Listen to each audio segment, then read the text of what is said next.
Well, we're about ready to take in the sights of a couple of landmarks here in Tonopah. First of all is the world famous Clown Hotel. Tanya is right outside it. World famous Clown Hotel, which supposedly Tanya is just laughing her ass off because it is the Clown Motel. And this motel apparently started with about 150 clowns from the guy that started it, and then since then people have donated clowns, and there's about 600 clowns, I guess, inside the office. We're not going to go in there because we're not staying here, and I think they're a little bit edgy about people doing any filming, but apparently there was a horror movie made about the Clown Motel, so if you are afraid of clowns, I mean, this is a good place to get over that fear. So you can see the rooms over here. Every room has kind of a clown theme, and there it is, the world famous Clown Motel. And quite appropriately, right next to the Clown Motel is the Tonopah Cemetery, 1901 to 1911. And oh, look, there's even brochures about it here. Oh, maybe a map. Maybe a map. Let's take a look, Tanya. There is. There it is. Anyway, there's a bunch of, while Tanya's looking at that map, we're going to take you in here. Apparently, you know, Tonopah has a very spooky kind of history. The Mizpah Hotel supposedly has ghosts that are on the 5th floor and that haunt the elevators. Jeff, the guy who took us on our tour around the mine, said that there are ghosts of several miners there, and Jeff even hosts ghost mine tours, and he also does cemetery tours, I think, as well, doesn't he? That they have ghost cemetery tours. And of course he told us some stories about when his wife first came here and was staying in the Clown Motel, and then he stayed with her, and it was an incredible story, but he is definitely convinced that the place is haunted, and he has his theories about that. Anyway, let's take a look and see what we can find. And we have to go find Big Bill Murphy. Big Bill Murphy is in here. Yeah. Who is the hero of Tonopah. Saved 11 miners back in the fire of 1911. It's a tragic story, but very... already, just looking at some of the information plaques on some of these graves is... Chilling. Is chilling, says Tanya. So, for example, this one here is Charles Smith, age 33. He died in 1906. He was an ore sorter at the Montana Tonopah mine, was murdered in his cabin behind the Midway mine. Oh, there's some tragedy just as you even start. Here's another one. At rest, Laura Smith, died September 1906. A kind lady, life became a burden. So, probably died at her own hand. Well, anyway, if we find something else, there's even a little brochure as you enter the cemetery here, and it tells the story of these two guys, Felomir and George Mareyevich. They both died on the same day in 1907 in a tragic mine accident. You know, there were a lot of accidents at that mine. Here is the grave of Big Bill Murphy, who died while saving others, February 23rd, 1911. It was really an amazing story. And there is a statue to Big Bill in town that shows him helping another miner out of the mine. It was on his third time down in the mine to rescue others. There was a fire in the mine, and they were all, about ready to succumb to smoke inhalation.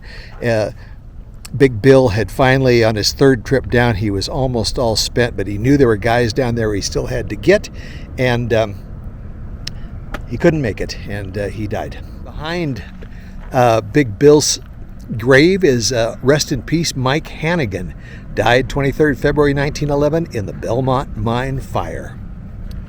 Now, while there are some people in this cemetery that did die of natural causes, there are a lot of them that were not natural. Here's one, Grace Guggen. She died in 1906 of poison. Oh, I know there's a story there.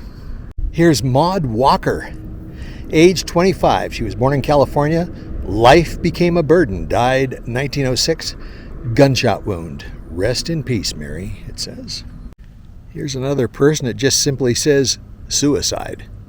I don't want our viewers to think that I am maudlin or kind of a creepy sort of guy, but I'm just fascinated by some of these in this particular location. Here, this particular fellow, Jerry O'Donnell, age 40, died 1906, fell down mine at Belle Helen and was blown up by dynamite. There are a lot of graves I've noticed where it says that people have died of pneumonia. But what I'm thinking is, based on what I've heard earlier today, is that there were a lot of people in this area who died of some kind of silicate, not poisoning, but you died from, inhaling the fibers or the dust from the mine. So it might have been mistaken for pneumonia. Here's a lady, Cabbage Mary.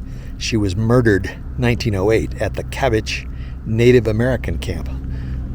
Here's a person who died at age 24 of diphtheria. Here's a really interesting one. The headstone says George Davis, also known as Devil Davis, native of Missouri, age 38, died June 22nd, 1907. Politician and owner of the Eureka Saloon. Gunshot wounds inflicted by his wife. And Tanya is going to tell us the rest of the story here. George Devil Davis was the first African American in Tonopah.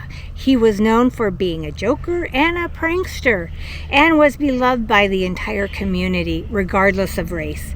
George worked hard, becoming the political leader of the African American community, and eventually came to own his own saloon, the Eureka Saloon. However, George had a dark side. Witnesses said that George was an abusive husband.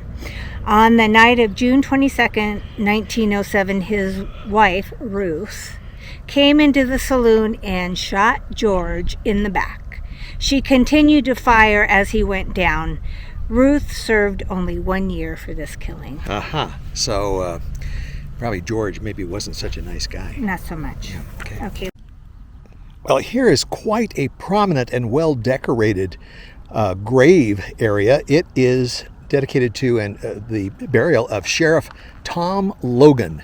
And Sheriff Tom Logan was serving his third term as sheriff when he was shot to death by an unruly gambler in the Manhattan Red Light District on April 7th, 1906. Now, Manhattan is another mining town, which is now a ghost town, but it's not too far from here.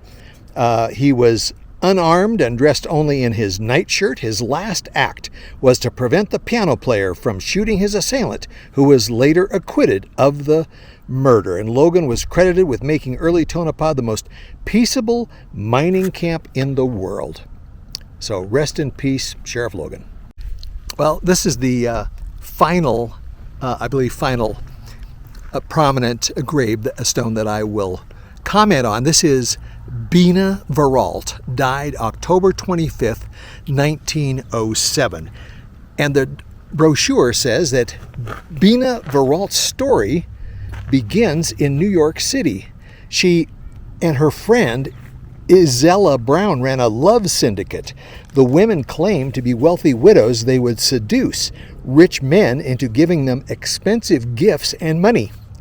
One man fell in love with Bina. When she refused his attentions and did not return his gifts, he went to the authorities. Bina was arrested. It was estimated that the two women collected about $100,000 in fine clothing, jewelry, and money, which in today's dollars is about $2.5 million. During the trial, Bina pawned some diamond rings and fled. About a year later, she found herself in Tonopah. This is where people kind of gravitate to. It's sort of the Wild West. If you want to get away from everything, you come to Tonopah. And that's exactly what Bina did. However, her time on the run had taken its toll, and she died of alcoholism. Her death made headlines around the world. From New York. She was from New York. Adventurous, it says. She certainly was adventurous. I can't help it. Bina's was going to be like my last one, but this Here's one. Henry Hoppenberger, age 42, burned to death. Oh, God, what a way to go.